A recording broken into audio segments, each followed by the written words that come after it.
Posso aplicar uma justa causa sem nunca sequer ter dado uma advertência ao funcionário? Então, esse é o tema do bate-papo de hoje. E a resposta basicamente vai ser só quando o copo d'água transbordar. Quer entender um pouco melhor por que eu estou dizendo isso? Então me acompanhe até o final do vídeo.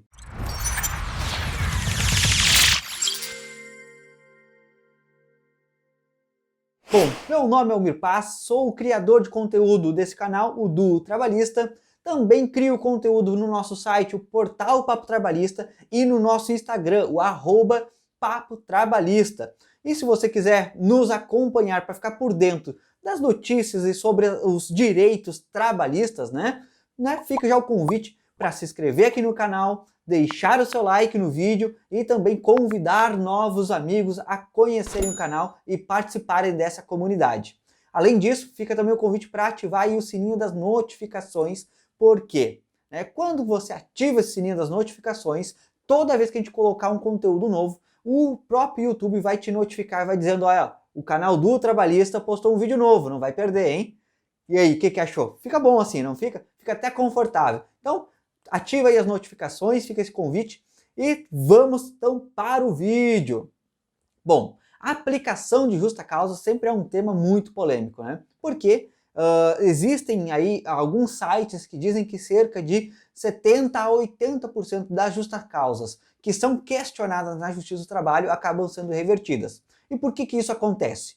Porque a gente não entende muito bem os requisitos para a aplicação da justa causa. Existem aí, eu até falo, existem uma série de regras, que são as regras gerais que devem ser observadas em qualquer tipo de justa causa. E quando essas regras gerais são cumpridas, aí sim a gente vai para as regras especiais, as regras específicas para cada tipo de justa causa, ok?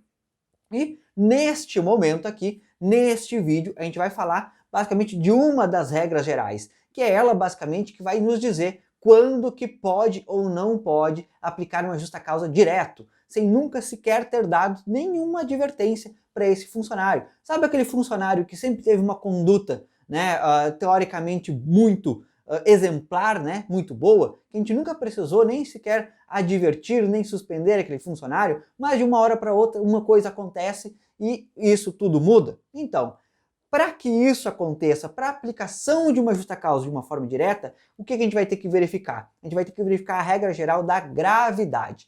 A gravidade, ela é basicamente aí um dosador da penalidade. É ela que vai nos dizer qual é a intensidade da penalidade que a gente deve aplicar naquele funcionário em si. Até eu trouxe aqui minha garrafa d'água, que eu tomo para me hidratar enquanto eu faço os vídeos, porque eu falo muito rápido, muito correndo, tem que tomar, às vezes tem que parar um pouco e respirar, Então, não sei se vocês vão conseguir ver aqui, mas aqui tem tipo um dosador realmente, Diz aqui 800 ml, e assim vai indo, De 0, de 100, 100, 200, 300, 400, 500, 600 e 800 ml, E a gravidade, digamos, vamos fazer esse exemplo, que a gravidade seria a água dentro desse frasco. Quando a água chega lá no topo, a gravidade, ela é tão grave que transborda esse copo, é quando a gente vai poder aplicar a justa causa. Se a gravidade não chegou a transbordar o copo, aí a gente vai verificar que tipo de penalidade a gente vai poder fazer, vai poder aplicar nesse momento.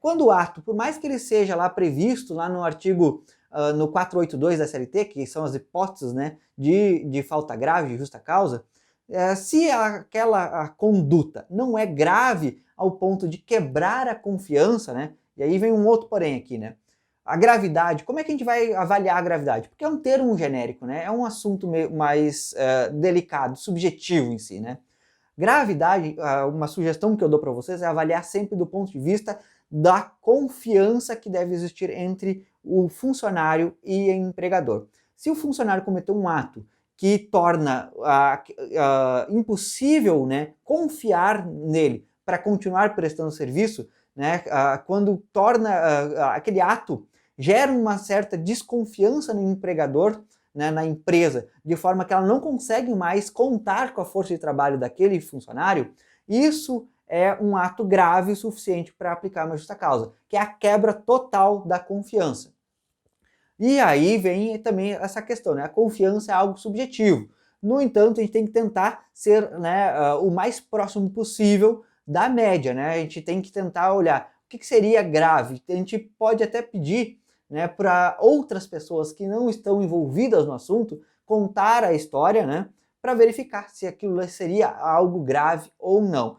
Por exemplo, né, que a gente pode trazer um exemplo da questão da gravidade. Uma falta por si só não é um ato tão grave que vai dizer para o empregador: nossa, eu não consigo mais confiar naquele funcionário, né? Eu não consigo mais confiar porque ele faltou uma vez, né? No entanto, se essa falta foi intencional e foi com uma intenção de causar um prejuízo, um boicote na empresa, em um evento em que ele iria representar a empresa e ele faltou, aí a gente pode começar a parar e olhar a gravidade, né? Se realmente quebrou a confiança. Olha, se naquele momento que seria o momento mais importante para a empresa, lá num momento de representação, alguma coisa assim, aquele funcionário faltou e faltou de propósito, né, que tenha comprovado essa intenção, aí a gente poderia dizer, então eu não posso mais confiar nele, porque quando eu precisar dele, eu não sei se eu posso contar com ele ou não. A mesma coisa quando o funcionário falta muitas vezes, né? Tu não sabe mais quando tu pode contar com a mão de obra dele, com a força de trabalho dele ou não. E aí vem a questão da dosagem, né, da gravidade, através da questão da confiança que vai ter, né, a confiança daquele trabalhador, daquele funcionário cumprir o seu papel. Basicamente, é basicamente nisso. E quando acontece um ato grave, né, ele pode ser grave, mas talvez ele não seja grave o suficiente para transbordar o copo.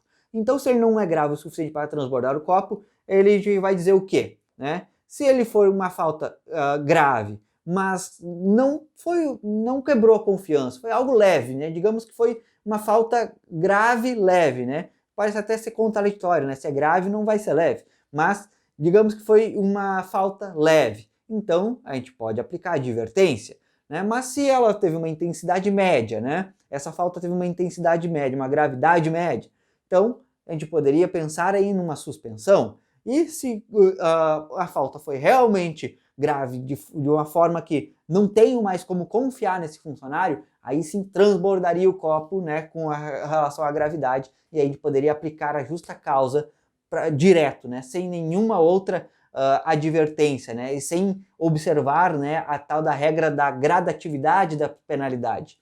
Por quê? No momento que isso acontece, não existe mais uma relação de confiança e não teria como corrigir essa conduta. Porque o que acontece? As penalidades, né, que são como advertência e suspensão, ela tem um fim principal de correção de conduta. Ele tem um fim pedagógico, né? Ele quer orientar e corrigir a conduta. Olha, eu estou te punindo para que tu aprenda, que tu fique um tempo em casa, às vezes pensando, no caso suspensão, né? Pensando no que tu fez para melhorar. Eu não quero cortar, não quero quebrar esse vínculo neste momento, mas tu também tem que colaborar. Então, é como tu bota o funcionário de castigo, né? Se a gente for fazer uma equiparação com uma relação, né, de pai e filho, coisa, né? De pais e filhos, seria como colocar o funcionário de castigo por um tempo para que ele aprenda que aquela situação é errada. E se ele voltar a repetir, aí vai se aumentando, né? A gravidade vai acumulando, né? Advertiu, né, por uma conduta, pela falta. Principalmente as faltas são o exemplo mais comum, né? Faltou uma vez, né? Tu fez uma advertência verbal no primeiro momento. Faltou duas vezes, né? Duas vezes seguidas ali, né? Basicamente próximas, né? Advertência escrita. Não funcionou, né? O funcionário de novo faltou sem avisar, de uma forma injustificada. Então, vamos dar uma suspensão de um dia. Faltou novamente, não adiantou, faltou novamente. Então, suspensão de 3 dias.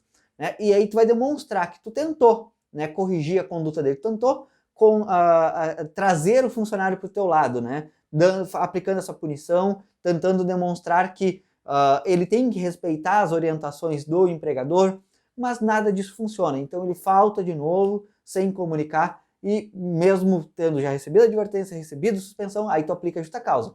No entanto, não é sempre que isso é necessário. Como eu disse, se a gravidade for de uma forma tão intensa que quebre de vez a relação de confiança, poderia ser aplicada então a justa causa direta, sem qualquer choro nem vela, como se diz aqui nos ditados do sul do país. Mas, então, basicamente é isso, resumindo.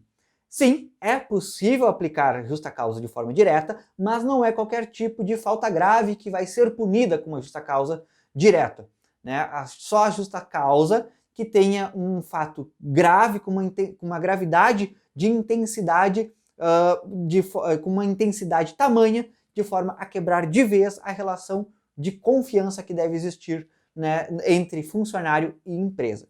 Se o funcionário deu razão para essa quebra de confiança, poderia aplicar então a justa causa direta. Basicamente é isso. Espero que tenha gostado do conteúdo. Vou te convidar aí para deixar nos comentários as sugestões dos próximos conteúdos, né? Deixa aí o que tu quer saber um pouco mais sobre direito do trabalho. Então, um abraço, sucesso, tchau!